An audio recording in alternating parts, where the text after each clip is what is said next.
Maintenant que le jeu est terminé, on doit le tester. C'est ce qui va nous dire si tout fonctionne comme on pensait et si c'est aussi intéressant qu'on l'avait prévu.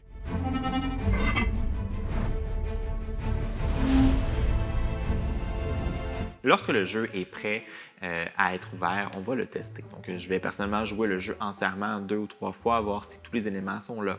Ensuite, on va permettre aux employés de tester le jeu, mais aussi c'est une façon pour eux de l'apprendre. Parce qu'on sait très bien que lorsque le client va venir faire le jeu, si le client ne réussit pas une étape, on doit être en mesure de lui expliquer comment faire cette étape-là. Et c'est la meilleure façon pour l'employé de pouvoir bien lui expliquer, c'est en l'ayant vécu lui-même. Je m'appelle Annabelle, je suis gérante chez SOS Aventure à Saint-Jérôme.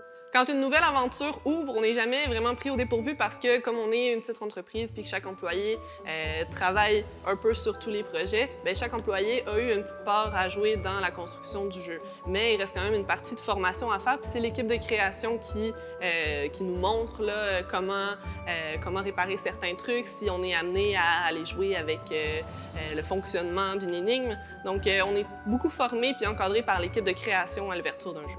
Un coup qu'on a terminé, dans le fond, de tout préparer le nouveau jeu, ce qui est super important, c'est d'aller rencontrer les personnes avec lesquelles ils vont avoir interféré avec le jeu. C'est ceux qui vont travailler le plus parce que c'est eux qui vont devoir faire des mini-réparations si ça a lieu, c'est eux autres qui vont devoir faire l'entretien quotidien. Il y a des choses faciles à faire. Des fois, il y a des bris majeurs, ça arrive. Mais en général, on essaie de rendre ça assez simple. Donc, quand on fait le concept, exemple, d'un objet, on va s'assurer que l'ouverture pour la réparation va être super facile. Donc, on va venir leur dire telle affaire, si tu as besoin de l'ouvrir, les vis sont à telle place, telle affaire, il y a un aimant, telle affaire. Donc, on essaie de transmettre beaucoup l'information pour qu'ils puissent avoir justement leur autonomie. Avant de faire entrer le premier client officiellement, on va faire un concours en ligne. Donc, on va toujours aller sur Internet, Facebook par exemple, et on va ouvrir un concours qui permet aux gens de s'inscrire pour former une équipe de testeurs. Ces testeurs-là sont toujours gratuits.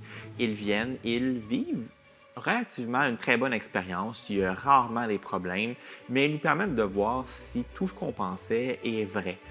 C'est sûr et certain que des fois, ils font un bris, mais c'est l'objectif du test, c'est de voir, OK, ils ont pensé à faire telle chose, on n'avait pas prévu ça, ils l'ont brisé, bon, parfait, on va le corriger pour pas que ça arrive lorsqu'un client va venir pour de vrai et qu'il aura payé pour le jeu.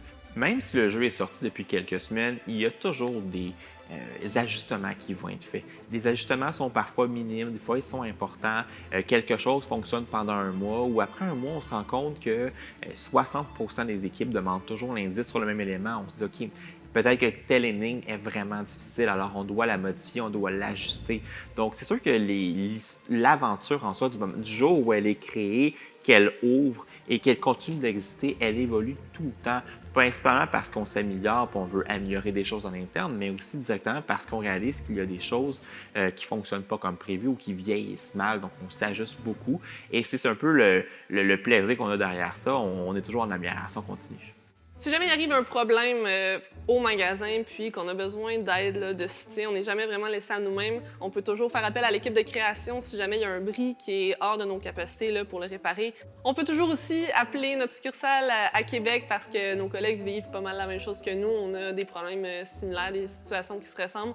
Donc, on peut toujours faire appel à eux puis on essaie de s'entraider là, si on peut s'apporter des trucs, des conseils. Puis en dernier recours, s'il y a des situations qui sont vraiment hors de notre contrôle, qu'on ne sait pas comment réagir, que même après avoir fait appel à moi, on est un peu bloqué, on peut toujours demander à Rémi, il est très disponible, toujours là pour nous aider, fait qu'on n'est pas laissé à nous-mêmes. Sur une base vraiment régulière, donc à tous les jours, même plusieurs fois par jour, on s'assure que les jeux sont impeccables, fait qu'on s'assure qu'il n'y a rien qui est brisé, même si c'est juste un élément de décor, on veut que rien soit brisé. On s'assure qu'il n'y aurait pas un petit coin où la peinture a été grattée ou quoi que ce soit, fait qu'on veut vraiment que le jeu soit parfaitement impeccable. On tient un tableau de bord où est-ce qu'on met à jour l'état des aventures. Fait que chaque élément du jeu est listé avec est-ce qu'il est en bon état, est-ce qu'il y a besoin de réparation. Fait que ça permet comme ça de, pour moi-même, de disperser des tâches à travers mon équipe pour qu'ils fassent des petites tâches de réparation. Ça peut aussi notifier l'équipe de création si c'est un plus gros bris qui aurait besoin de leur attention, bien, ça notifie eux aussi. Donc, on est tous ensemble dans ce document-là où est-ce qu'on a accès à l'état des aventures. À tous les jours, les jeux sont entretenus. Évidemment, là, on nettoie les surfaces, on nettoie les objets qui sont manipulés fréquemment.